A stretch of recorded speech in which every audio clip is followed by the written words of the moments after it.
বাবুই পাখি ওই যে তাল গাছে বাসা করত, আজকাল কিন্তু তেমন নেই। ওরা কোন পলিটিক্যাল ইনস্টিটিউটে পড়েছে, কোন ইঞ্জিনিয়ারিং কলেজে পড়েছে, ওরা যে গাছের পাতা ফেড়ে ফেড়ে চিড়ে চিড়ে এই বাসাগুলো বানায়। দেখা যায় ঝড়ে তাল গাছ উপড়াই গেছে, ওরা গিট দিতে জানে না, শুধু এই পাতায় পাতায় প্যাঁচ এগুলো দিয়ে দিয়ে এক একটা বাসা তৈরি করে। বাবুই পাখির বাসার ভিতরে খোঁজ করলে আপনি দেখবেন এটার মধ্যে বেডরুম আছে, প্রাইভেট রুম আছে, গেস্ট রুম আছে। আবার দেখুন 150 কিলোমিটার বেগে তুফান বিল্ডিং পর্যন্ত উড়িয়ে নিয়ে যায়, কিন্তু ওদের বাসার কিছু। সবচেয়ে মজার কথা, এই প্যান্ডেলটাকে আলোকিত করার জন্য আপনারা এতগুলো বাল্ব, এতগুলো লাইট জ্বালিয়েছেন। বাবুই পাখি ওই বেচারাদের জেনারেটরও নাই, পাওয়ার হাউসও নাই, কোনো বাল্বের কারখানা, এত বিদ্যা এত প্রযুক্তি নাই, কিন্তু ওদের ঘরটা অন্ধকার থাকে না। ওরা সন্ধ্যাকালে গিয়ে জোনাকি পোকা, জঙ্গল বাগানের কাছে গিয়ে জোনাকি পোকা ধরে নিয়ে আসে। আর জোনাকি পোকা ধরে নিয়ে আসার সময় ওই বাবুই পাখিটা আগেই দেখে যায় পুকুরের কিনারে, ডোবার কিনারে কোনখানে পিছলে পিছলে কাদামাটি আছে, সে এখানে কাদামাটি দিয়ে বাসা বানায়। বাবুই পাখির বাসার ভিতরের দিকটা কেটে যদি কোনো সময় দেখে থাকেন, আমি কিন্তু দেখেছি, দেখা যায় এক একটা বাসার ভিতরে 8টা থেকে 12টা মাটির ঢিবি আছে, মাটির ঢিবি। আর এগুলোর মধ্যে ছিদ্র ছিদ্র আছে, ছিদ্রগুলো এত ছোট, ছাকনির মতো, চালনির মতো। একটা ছিদ্র বড় রাখে।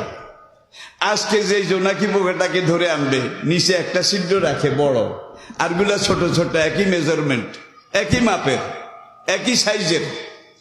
এই জোনাকি পোকাটাকে এই বড় ছিদ্রটা দিয়ে ঠোঁট দিয়ে ভিতরে ঢুকিয়ে দেয়।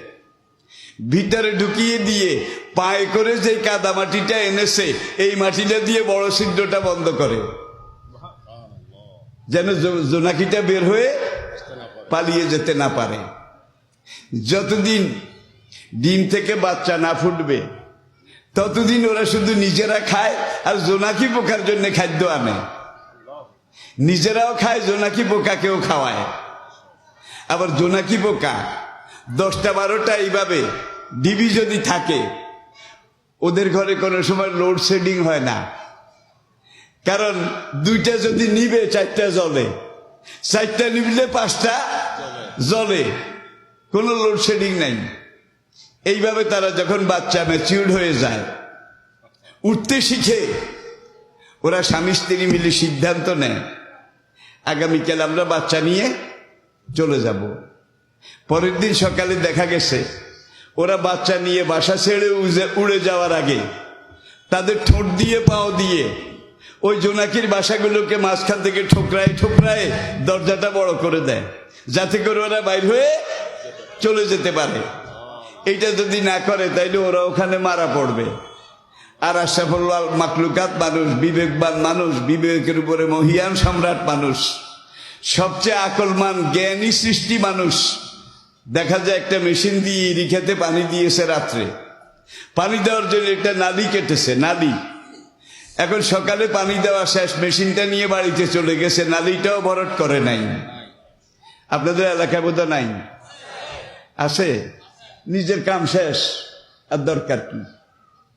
তাহলে ওরা আমাদের চেয়ে কিন্তু জ্ঞানী কম নয়, ওদের বুদ্ধি বিবেক কম নয়। যদি আপনি গবেষণা করেন, মালিক, মহান রব, যেই মালিক তোমাদেরকে কথা বলার জন্য মুখের ভিতরে একটা জিহ্বা তৈরি করে দিয়েছেন, কথা স্পষ্ট পরিষ্কার হওয়ার জন্যে জিহ্বার সামনে এক জোড়া ঠোঁট, লেসানাও ও শাফাতাইন, ভিতরে একটা জিহ্বা আর বাইরে এক জোড়া ঠোঁট, মাইকের সাউন্ড বক্সের মতো তিনি তৈরি করে দিয়েছেন।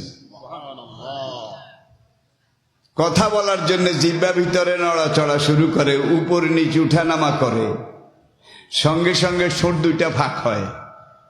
একটু আগেও নয়, পরেও নয়।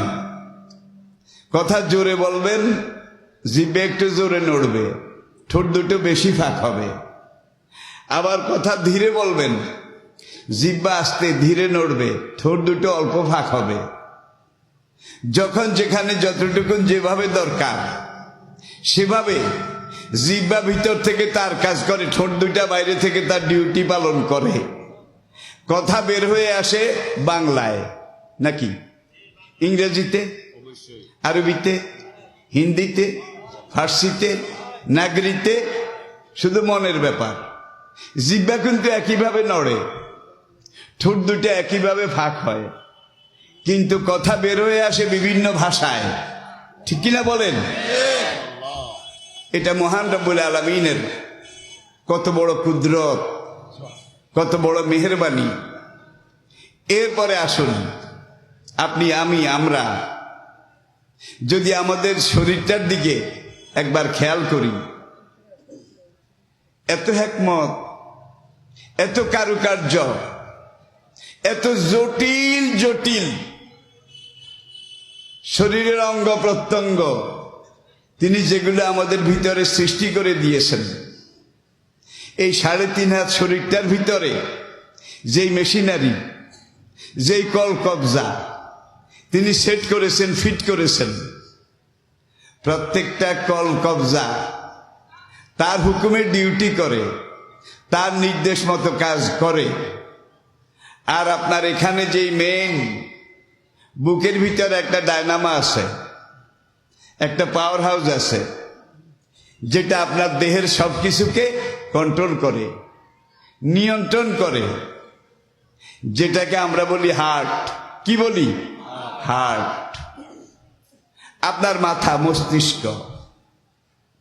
আজকের আধুনিক দেহবিজ্ঞানী যারা, তারা এই মাথাকে অ্যানালাইসিস করেছে, রিসার্চ গবেষণা করেছে, করার পরে তারা স্বীকার করেছে আপনার মাথার মগজের ভিতরে 12 লক্ষ সেল আছে, 12 লক্ষ ছোট ছোট রুম আছে, কামরা আছে। মৌমাছির বাসা দেখেছেন? বলতা ভিমরুলের বাসা, ছোট্ট ছোট্ট কোঠা আছে না নাই?